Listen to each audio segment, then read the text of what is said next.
የክሩቤል አባት በድጋሚ ለክሩቤል ሚስት ይዘውለት መጡ። ይዘዋትም ከመጡ በኋላ ሻንጣዋን አንተ ያዝና ወደ ክፍልህ አስገባት፣ ትረፍ፣ በጣም ደክሟታል በማለት ያዘዋል ክሩቤልን። ክሩቤልም እሺ በማለት የልጅቷን ሻንጣ በመያዝ ወደ ክፍሉ ይወስዳታል። ጽናትም ካሳለፍነው ፓርት ላይ መራዊ እንደነገረቻት እውነቱን ተናገሪ፣ አሁን የሚጸጽትሽን ነገር ነው እያደረግሽ ያለሽው፣ ጽናት እውነቱን ተናገሪ ብላት ነበረ። ጽናትም በመራዊ ንግግር ብትስማማም ክሩቤልን ግን ፊት ለፊት ለመናገር አልደፈረችም ነበረ። ካሳለፍነው ፓርት ላይ እነ መራዊ ቤት በመሄድ መጠጥ በመጠጣት ትንሽ ሰክራ ስለነበረ ለክሩቤል ሁሉንም እውነት ልትነግረው ስትል፣ ነገር ግን መራዊት አንዳንድ ጥያቄ አንዳንድ መልስ ብቻ ነው መመለስ የሚቻለው በማለት ጽናት ሰክራ ልትናገር የነበረውን ነገር ሳትናገር ቀርታለች። በዛም ናሆም መራዊትን ሲጠይቃት ነበረ። አንቺና ጽናት ምንድን ነው የደበቃችሁት? የደበቃችሁትን ነገር ተናገሩ በማለት ሲጠይቃት ምንም ነገር የደበቅነው የለም በማለት መራዊ ለናሆም መልሳለታለች። እንደዛ ከሆነ ለምንድን ነው ጽናት ልትናገር ስትል ያስቆምሻት ሲላትም አይ ምንም የምትናገረው ነገር ስለሌለ በዛን ወቅት ደግሞ ሰክራ ስለነበረ ነው በማለት ትነግረዋለች። ነገር ግን ናሆም ጽናትና መራዊ የደበቁት ነገር እንዳለ በግልጽ ተረድቷል። ነገር ግን ጉዳዩ ምንድን ነው የሚለውን እስካሁን ምንም ያረጋገጠው ነገር የለውም። እውነት ነው ጽናትና መራዊ የደበቁት ነገር አለ። ነገር ግን ለናሆም በማሰብ ስለደበቁ፣ አሁን ግን ልጅቱም ሀሴት ስለሄደች እውነታውን ዛሬ ነገ እነግረዋለሁ በማለት እያሰበች ሳለ የኪሩቤል አባት በድጋሚ ሌላ ሚስት ትሆነዋለች፣ ቤተሰባችንንም ትመጥናለች የሚላትን ሌላ ልጅ ይዞለት መጥቷል። ሳያስቡት ነው ይሄ ደግሞ የተፈጠረው። ከነናሆም ቤት ተመልሰው ቤታቸው በነበሩበት ወቅት ድንገት ነው የበር ድምጽ ሲሰሙ ሄደው ሲከፍቱ ጋሼና ልጅቱ ነበሩ። ልጅቱስ ማናት በሚለው ደግሞ ለጽናት ይቺ ልጅ የእኛም ቤተሰብ ትመጥናለች በማለት ጋሼ ነግረዋታል። ጽናትም እሺ ጋሼ በማለት ትዕዛዝ ተቀብላለች። ብዙ ፈተናዎችን ያሳለፈው የጽናትና የክሩቤል ፍቅር አሁንም በሁለታቸው መካከል መስማማትን እየፈጠረ አይደለም። ይልቁንስ ልጅቱ ከመጣች ወዲህ ሁለታቸውም ለብቻቸው ማውራት ጀምረዋል። ክሩቤልም የሆነ ሰው ሊድሩት እየፈለጉ እንደሆነ ስለገባው እኔ በራሴ ፈልጌ ስላላሳካሁኝ እንግዲህ ፍቃዱን፣ ምርጫውን፣ ሁሉን ነገር ለቤተሰቦች ትቻለሁ በማለትም ነገሮችን ቢተውም፣ ነገር ግን ፍቅር ደግሞ ፈልገ ነው ብቻ የሚመጣ ነገር ስላልሆነ ከጽናት ላይ ያለው ፍቅር እንዳለቀቀው ለናሆም ተናግሯል።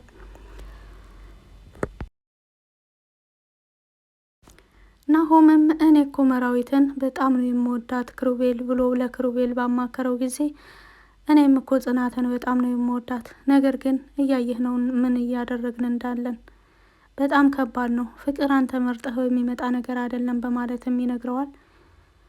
የኔን ደስታ ከኔ ወስጄ ላንተ መስጠት ብችል አደርገው ነበር፣ ጓደኛዬ እንደዚህ ሆነ ሳይህ በጣም ነው የምበሳጨው፣ በጣም ነው የምጎዳው፣ ራስህን እየጣልክ እኮ ነው በማለትም ክሩቤል ራሱን እንድንከባከብ፣ ወደ ራሱ እንዲመለስ፣ በተለይ ደግሞ መጠጥ እንድርቅና ራሱን ጀንቲ አድርጎ እንድታይ ጀንተል ልበል በማለት ይነግረዋል። ክሩቤልም አንተ ቀልድ ምን አሻህ በማለት ይመልስለታል።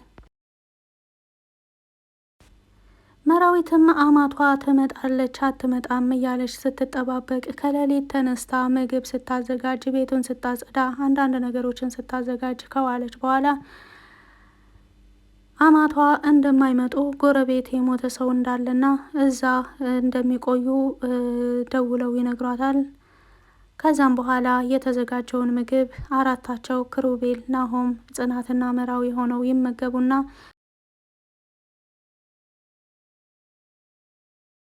ክሩቤልና ጽናት ወደ ቤታቸው ይመለሳሉ። ነገር ግን ወደ ናሆም ቤት ሲሄዱ በነበረ ጊዜ መንገድ ላይ ተጣልተው ስለነበረ በተለይ አንድ ቦታ ሲደርሱ እዛ ጋ እኮ ነው የጓደኛዬ ቤት በማለት ጽናት ስታመላክተው ለምን ሄደሽ አትጠይቂውም ታዲያ በማለት ሲመልስላት ይህ አሁን ምን ያስቀናል በማለትም ስትመልስ እኔ ክሩቤል ነኝ ባንቺ የምቀነው በማለትም ሲመልስላት መንገድ ላይ ይሄ ነው የማይባል ክርክር ሲከራከሩ ብዙ ሰዓታትን አስቆጥረው ነበረ። ናሆምም ምን ሆነው ይሆን የቆዩት ብላ መራዊት ስትጠይቀው እህኔ መንገድ ላይ እየተጨቃጨቁ አንድ ቦታ ቆመው እየተጣሉ ይሆናል የቀሩት በማለትም ይመልስላታል። እነሱም ከደረሱ በኋላ ጽናትዬ በጣም ቆያቸው እኮ ብላ መራዊት ስትጠይቃት መንገድ ላይ እኮ ተጣልተን ብዙ ይሄ ነው የማይባል ጭቅጭቅ ስንጨቃጨቅ ነበረ የዋል ነው በማለትም ትነግራታለች። አይገርምም ናሆምም እንደዚህ እያለ ነበረ በማለት ትመልስላታለች። ናሆምም ለክሩቤል አንድ አመት መንፈቅ እኮ ነው መንገድ ላይ የቆያችሁት በማለትም ይነግረዋል። አይ ሴቶች እንደምታውቃቸው ራሳቸውን ሲያዘጋጁ ብዙ ይቆያሉ በማለትም ይመልስለታል በጽናት ለማሳበብ። ናሆምም አይ መንገድ ላይ ተጣልታችሁ ካልሆነ በስተቀር ጽናት መቼም ልቀባ ልልበስ እያለች ልዘጋጅ እያለች እንደማታቆይ አውቃለሁ፣ በተፈጥሮ ውበቷ ነው የምትወጣው በማለትም ይመልስለታል። አሁን ጊዜ እኮ ቫስሊን ለራሱ በስታይል ነው የሚቀቡት በማለትም ይመልስለታል። ናሆምም ይስቃል። ጽናትም እነ መራዊ ቤት ከገባች በኋላ ቶሎ ብላ ቢጃማዋን ለብሳ ስራ ልታግዛት ስትፈልግ ምን እየሰራች ነው በማለት መራዊ ስትጠይቃት ልብሴን እየቀየርኩ ነው ስራ ላግዝሽ በማለት ትነግራታለች።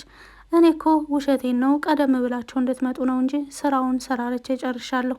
ይልቁንስ ነይና ያዘጋጀሁትን ነገር እዩ፣ ምግቡንም ቅመሹ፣ ምናልባት ያነሰው ነገር ካለም እንድናስተካክለው በማለት ትነግራታለች።